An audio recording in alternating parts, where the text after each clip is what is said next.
നിലമ്പൂർ സഹകരണ അർബൻ ബാങ്കിന്റെ വഴിക്കടവ് ശാഖയുടെ എ.ടി.എം കൗണ്ടറിലും വഴിക്കടവ് സുവർണ നിധി ലിമിറ്റഡ് ധനകാര്യ ശാഖയിലും മോഷണശ്രമം നടത്തിയ പ്രതി പിടിയിൽ.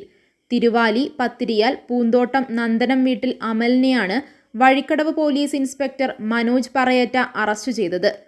ഞായറാഴ്ച രാവിലെ 8:30യോടെയാണ് വഴിക്കടവ് പഞ്ചായത്ത് അങ്ങാടിയിലെ നിലമ്പൂർ സഹകരണ അർബൻ ബാങ്കിന്റെ വഴിക്കടവ് ശാഖയുടെ എ.ടി.എം കൗണ്ടർ പൊളിച്ച് മോഷണശ്രമം നടന്നതായി ശ്രദ്ധയിൽപ്പെട്ടത്. മഴ കൊണ്ട് കൗണ്ടറിന്റെ ഫ്രെയിം വെട്ടിപ്പൊളിച്ച് മോഷണത്തിന് ശ്രമിച്ചെങ്കിലും പണമെടുക്കാനായിരുന്നില്ല. ജില്ലാ പോലീസ് മേധാവി എസ്. ശശിധരന്റെ നിർദ്ദേശപ്രകാരം Nilambur DYSP Saju K. Abraham, Vazhikkadavu inspector Manoj Parayatta എന്നിവരുടെ നേതൃത്വത്തിലുള്ള സംഘം പ്രത്യേക സ്ക്വാഡുകളായി നടത്തിയ അന്വേഷണത്തിലാണ് മണിക്കൂറുകൾക്കകം പ്രതിയെ പിടികൂടിയത്. വഴിക്കടവിലെ വിവിധ സ്ഥാപനങ്ങളിൽ നിന്ന് ശേഖരിച്ച 50-ലേറെ CCTV ദൃശ്യങ്ങൾ കേന്ദ്രീകരിച്ച് നടത്തിയ അന്വേഷണത്തിലാണ് പ്രതിയെ പോലീസ് തിരിച്ചറിഞ്ഞത്.